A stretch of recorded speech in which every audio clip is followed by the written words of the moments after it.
The rain was pouring heavily as Ethan Carter made his last delivery of the day. The traffic was chaotic, and he knew he needed to hurry. He had to stop by the hospital to visit Lucas, his 8-year-old son, who had been hospitalized for weeks. As he turned onto a busy avenue, something unexpected caught his attention. A small soaked dog was standing in the middle of the road, shivering with cold and fear. The car headlights illuminated the animal, but no one seemed willing to stop and help. Without thinking much, Ethan pulled his van over to the side of the road and turned off the engine. Sitting behind the wheel, he watched the hesitant dog try and cross the street while cars sped by. He sighed and shook his head. "Just what I needed," he muttered, grabbing his raincoat from the passenger seat. As soon as he stepped out of the van, he ran toward the dog, which took a few steps to flee, but seemed to have an injured hind leg and fell. Ethan knelt on the wet road, ignoring the mud that stained his pants, and carefully extended his hand. "Hey, easy there, buddy. I won't hurt you." The dog, hesitant, looked at him. It was terrified but too exhausted to resist. Ethan gently scooped it into his arms, feeling the animal trembling against his chest, and hurried back to the van. Once inside, Ethan turned on a heater and grabbed a spare towel to wrap the dog. He noticed a leather collar around the animal's neck with the name Max embroidered on it but no contact information. "So, your name is Max, huh?" he murmured as the dog stared at him with tired eyes. Ethan finished his last delivery with Max sitting on the passenger seat and then drove back to his small home. He already knew his life was complicated enough. Lucas was in the hospital with a medical condition that only seemed to worsen, and the hospital bills kept piling up.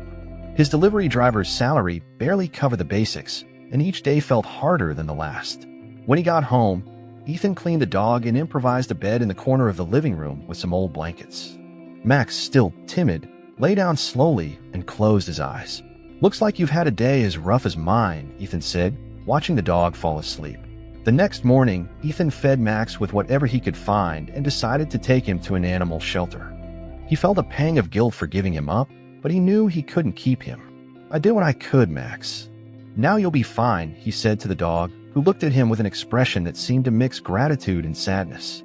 The shelter worker greeted him with a smile, and Ethan returned to his van with a heavy heart.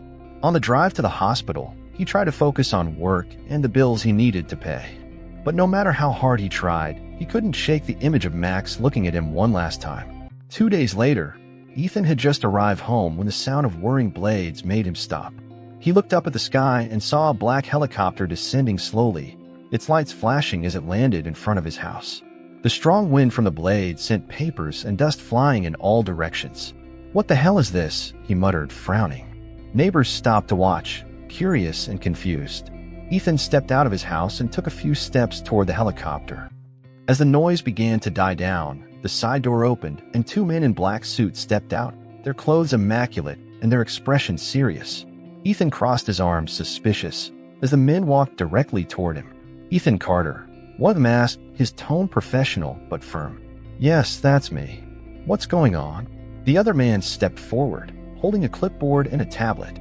He didn't respond immediately, only looking at Ethan as if assessing him. "We need you to come with us. Someone would like to see you," he said, ignoring the caution in Ethan's voice. Ethan shook his head and gave a dry laugh. "Listen, I don't know what's going on, but there must be some mistake. Why are you picking me up in a helicopter? I have to get to work." "You will be properly compensated for your time," the man with the clipboard interrupted. He showed a card with the logo of a company Ethan didn't recognize, but it looked important. "Please, Mr. Carter, this matter is urgent." Ethan looked at the 2 men and then at the helicopter. His first instinct was to refuse. The last thing he needed was to get involved in any kind of trouble. But then he thought of Lucas, still in the hospital. He thought of the doctors talking about experimental and expensive treatments, of the debts growing like a shadow over his life. He swallowed hard and nodded. "All right, I just need to let my boss know." "That has already been taken care of," said the man. Ethan felt a pang of discomfort but decided not to question it. He climbed into the helicopter, looking out the window as the blades began spinning again. His neighbors were quickly left behind, replaced by the sight of the city's skyscrapers and, soon after, the vast expanse of fields and forests surrounding the urban area. After about half an hour of flying, the helicopter began to descend toward a massive estate. Ethan looked out the window, impressed. There was an enormous mansion in the center of the property, surrounded by perfectly manicured gardens, fountains, statues, and a small lake. It was a scene straight out of a movie, completely removed from Ethan's simple and chaotic world. When the helicopter landed, an elegant man was waiting at the top of the mansion's grand staircase. As soon as Ethan got out, he was led to the entrance without anyone explaining what was going on. The tension in his chest grew with every step. Finally, he was taken to a spacious room decorated with antique furniture and brilliant chandeliers. Sitting on a velvet sofa was a woman who looked like she had stepped out of a high-fashion magazine. She had perfectly styled gray hair, an elegant yet understated dress, and held a slim cane with silver details. Her blue eyes assessed Ethan with a mix of curiosity and intensity. Beside her, sitting on the floor and wagging his tail excitedly, was Max, the dog Ethan had rescued days earlier. "So this is the man Max has taken such a liking to," the woman said in a calm but firm voice as she petted the dog. Ethan remained standing near the door, still trying to process everything. "You're his owner?" he asked, gesturing toward Max. The woman gave a slight smile. "I am. My name is Charlotte Whitmore. Max is my most loyal companion, and I owe you my eternal gratitude for saving him." Ethan scratched the back of his neck, uncomfortable with the formality of the situation. He looked at Max, who seemed happier than ever, wagging his tail as he looked back at him. "You don't need to thank me. I just did what any decent person would do." Charlotte tilted her head, studying him for a moment as if trying to decipher something. "Few people would stop to help a dog on a night like that, Mr. Carter, especially someone dealing with so many problems of their own." Ethan remained silent. He wondered how she knew so much about him. Before he could ask, Charlotte gestured toward a nearby armchair. "Please have a seat." Reluctantly, Ethan complied. He felt out of place, as though he were in a world that didn't belong to him. "I imagine you're wondering why I brought you here," Charlotte continued, crossing her hands over her cane. "Max is all I have left after I lost my husband. He's more than just a dog to me. He's part of my family. When I realized he was missing and thought something might have happened to him, well, it was like reliving my loss." She paused, her voice slightly trembling before she regained her firm tone. "I wanted to thank you personally, but I also want to know how I can help you." Ethan frowned. "Help? You don't need to help me. Like I said, I just did what anyone would do." Charlotte smiled slightly, but there was something resolute in her eyes. "Max doesn't agree, and neither do I." Before Ethan could protest, one of the suited men entered the room carrying a black leather folder.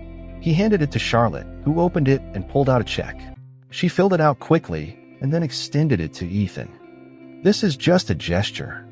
I hope you'll accept it."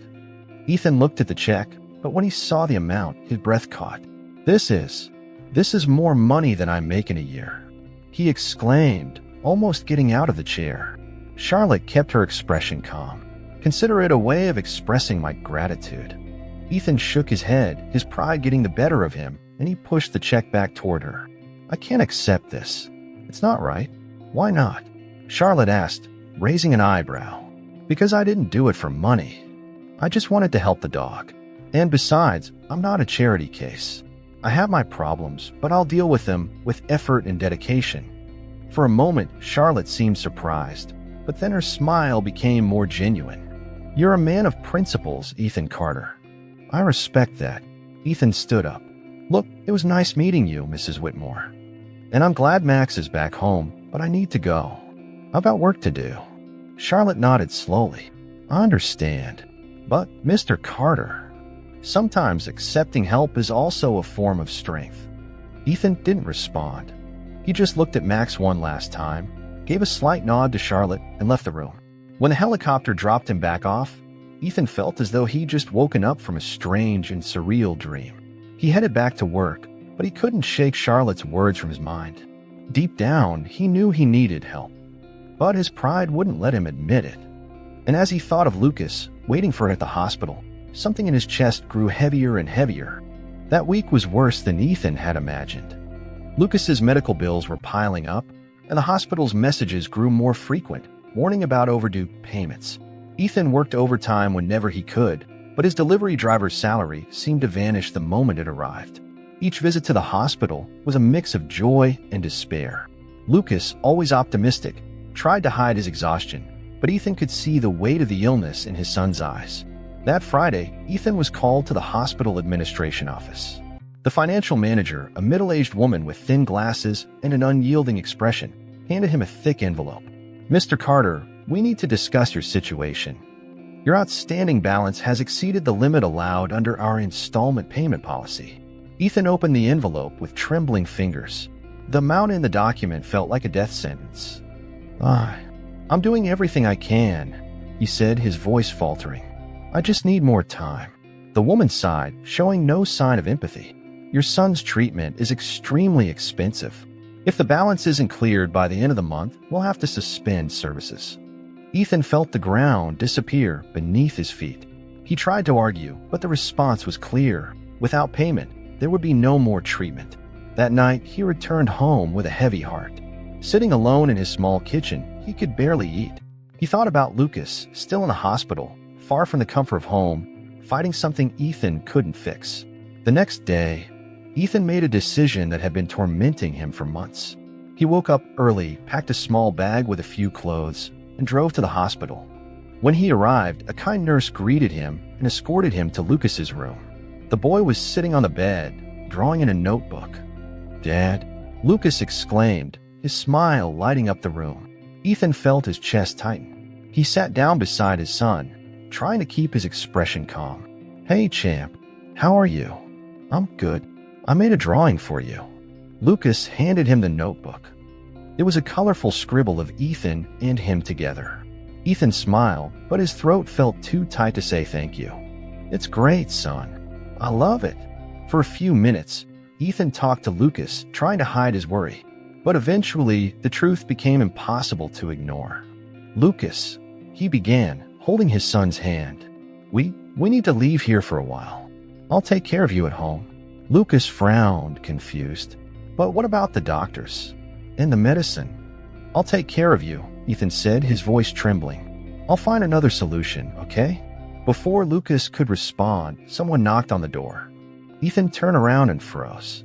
Standing in the doorway was Charlotte Whitmore, dressed elegantly. Beside her, a man in a suit carried a folder. "Mr. Carter," she said, stepping into the room without waiting for an invitation. Ethan stood up, surprised and irritated. "What are you doing here?" Charlotte looked at Lucas, who was watching her with curiosity, and then turned her gaze back to Ethan. "It wasn't easy to find you. I learned about your situation after doing a little research on the man who saved my Max." "You investigated my life?" Ethan asked, his voice rising. Charlotte remained calm, ignoring his defensive tone. "Don't take it the wrong way. I didn't come here to invade your privacy, but to help."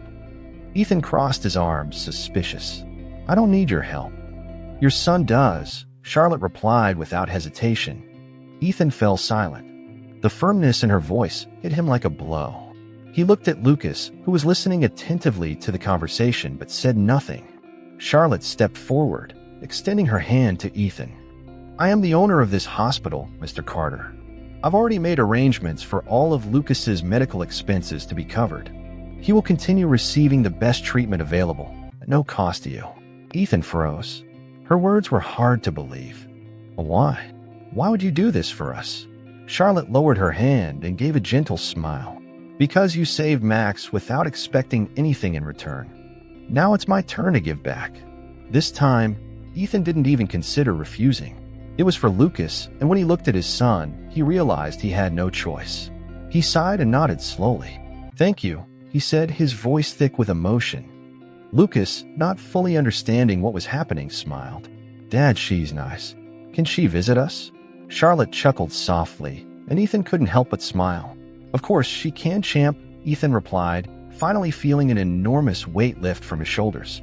As Charlotte said her goodbyes, promising to take care of everything, Ethan felt, for the first time in months, a glimmer of relief. He didn't know what the future held, but for now, Lucas was safe, and that was all that mattered. The days that followed were the first in months when Ethan didn't feel like he was racing against the clock.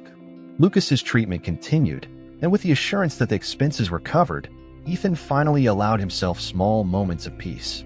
Even so, he wasn't sure how to feel about Charlotte's help. Gratitude was accompanied by a persistent discomfort, a sense of debt he didn't know how to repay. That morning, as Ethan sipped a bitter coffee in the hospital cafeteria, he saw Charlotte enter the room, as elegant as ever, wearing a modest dress and a light scarf.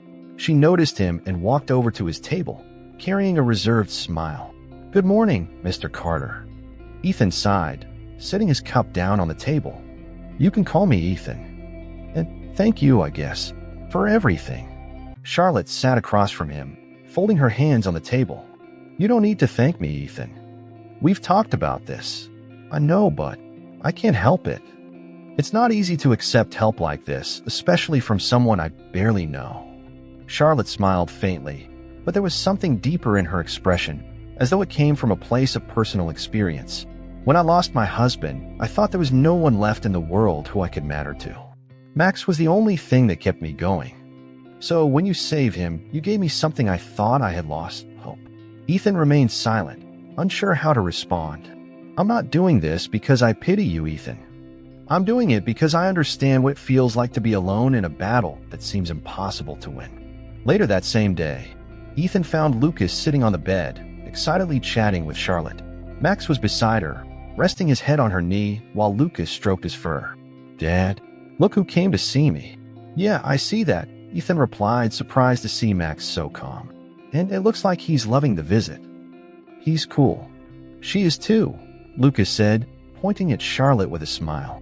Charlotte looked at Ethan, raising her eyebrows slightly as if challenging his silent resistance.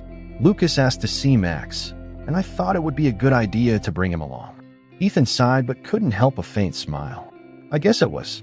As the afternoon went on, Charlotte continued talking with Lucas, while Ethan observed from a distance. For the first time in a long while, the room felt full of life. Later, after Lucas had fallen asleep, Charlotte prepared to leave but paused by Ethan at the door. "He's amazing, Ethan. Strong, resilient, and a lot like you." Ethan shook his head. "Lucas is the good part of me." Charlotte gave a smile that seemed genuinely touched. "Maybe that's why I want to help. Not just Lucas, but you too." "You've already done more than enough," Ethan replied quickly. "Maybe, but I want you to know this isn't a debt. I don't expect anything in return." Ethan looked at her, trying to figure out what he saw. Finally, he nodded, still at a loss for words. Charlotte left, leaving Ethan alone in the corridor, with too many thoughts and too few answers. Time passed, and Lucas finally began showing clear signs of recovery. Each visit to the hospital became lighter, more hopeful, as he regained his strength. Charlotte appeared almost daily, always bringing something for Lucas, a book, a game, or even treats the boy loved. Ethan didn't know how to handle her constant generosity, but slowly, he began to let go of his mistrust. That morning, as Lucas played with a set of blocks Charlotte had brought him, Ethan was called to a meeting with the doctor overseeing his son's treatment. The office had a broad view of the city, but Ethan barely noticed it. He was nervous as usual, but the doctor opened with a reassuring smile. "Mr. Carter, I have good news. Lucas has responded exceptionally well to the treatment. I believe that, in just a few weeks, he'll be ready to go home." The weeks passed, and Lucas was discharged. The feeling of taking him home was almost surreal for Ethan, as if he were finally emerging victorious from a long war. Charlotte insisted on accompanying them, and though Ethan wasn't entirely comfortable with the idea, he couldn't refuse. When they arrived at Ethan's small apartment, Charlotte looked around with a discreetly curious expression. The place was simple but tidy. Lucas immediately ran to the couch, where he found his old sketchbook waiting for him. "Dad, can I draw again?" "Of course, champ." While Lucas busied himself, Charlotte approached Ethan, who was leaning against the kitchen counter, watching his son with a smile. "He looks happy," Charlotte said. "He is happy. Even with everything he's been through, he always has been. I think he takes after his mom in that way." Charlotte hesitated for a moment before asking, "And her?" Ethan sighed, looking away. "She passed away when Lucas was still little. An accident. It's been just the two of us ever since." Charlotte nodded, respecting the silence that followed. "You're a strong man, Ethan. Not just for taking care of Lucas, but for doing it without losing what matters." Ethan chuckled softly. "I almost lost everything, Charlotte, if you hadn't shown up. But I did. And now you both have a future ahead of you." Charlotte paused, glancing at Max, who was lying at Lucas's feet. "I'd like to make you a proposal, Ethan." He raised an eyebrow, curious. "A proposal?" Charlotte gave a small smile. "I have a property outside the city, one of the smaller ones I inherited. I need someone trustworthy to manage it, take care of the maintenance, and maybe even the animals that live there. I know you're not fond of charity, so I'm offering this as a job. A job that could give you and Lucas the stability you need." Ethan remained silent, processing her words. "Why me?" "Because you're trustworthy, determined, and because I believe this would be good for you." He looked over at Lucas, still immersed in his drawings, then back at Charlotte. "I'll think about it. Take your time. There's no rush." In the days that followed, Ethan thought a lot about the proposal. He knew it would be a drastic change, but the idea of giving Lucas a better life, far from constant struggles, was tempting. Finally, a week later, he met Charlotte at a cafe to give her his answer. "I accept," he said firmly. Charlotte smiled. "You're making the right decision, Ethan." He simply nodded, knowing that, for the first time in a long while, he was choosing a future full of possibilities. And when he saw Lucas's smile after sharing the news, he knew that no matter what the future held, he was on the right path. The move happened quickly. Charlotte took care of everything. A moving truck for Ethan and Lucas's belongings, transportation for Max, and even a small welcome party at the property that would now be their home. The house was in a rural area, surrounded by green fields, with a simple yet spacious structure and a barn nearby, which Ethan soon learned housed horses. Lucas was thrilled from the moment he set foot on the property. He ran across the fields with Max, laughing and shouting like any healthy child would. Ethan watched from a distance, feeling a mix of relief and gratitude.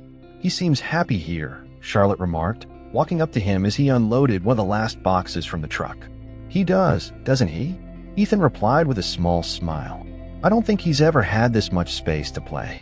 The following weeks were a time of adjustment. Ethan quickly learned the property's routine, taking care of the horses and general maintenance. He enjoyed the work. It was physical, straightforward, and honest, different from the rushed, endless deliveries he used to do. Lucas started attending a local school, a small and welcoming place where he quickly made friends. He came home every day with stories about recess adventures, new games he'd learned, and teachers who were way cooler than the doctors. Charlotte visited regularly, always with an excuse, checking on the horses, bringing supplies, or simply taking Max for a walk. Ethan began to notice that her visits weren't just about the property, but about the company.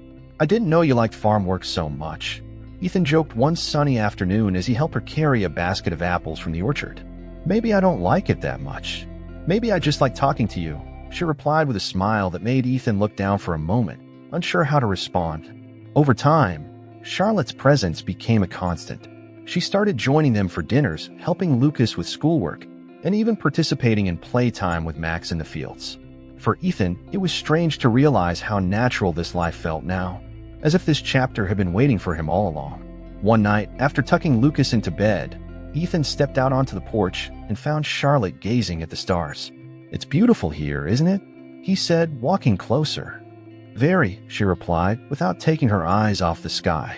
They remained silent for a few minutes, listening to the peaceful sounds of the night. "I used to think my life was over when I lost my husband," Charlotte said finally. "But after meeting you and Lucas, I realized there's still so much to live for." Ethan looked at her, feeling something he couldn't quite explain. "You brought something I didn't even know I needed, Charlotte. I don't know how to thank you." She smiled, gently touching his shoulder. "You already have, just by accepting." Months later, as Ethan walked across the property with Lucas and Max, he thought about everything that had changed. The constant fear, the debts, the uncertainty, all of it felt like a distant memory. Now, there was only a future full of possibilities. Lucas was healthy and happy, running through the fields with Max while Ethan watched. In the distance, Charlotte appeared, carrying a basket of fruit. She waved to them, and Lucas ran toward her with the dog. Ethan stood still, taking in the peaceful scene. For the first time in a long while, he felt like he didn't have to fight alone. He didn't know what the future held, but he knew he wouldn't face it without support.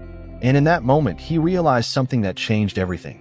Sometimes, the greatest gift someone can receive isn't just help, it's the chance to give back. And now he had a family to do it for. If you enjoyed this story, please leave a like and subscribe to the channel. We'd also love to know which country or state you're watching from. Subscribe and don't miss the upcoming videos. It's very important to us.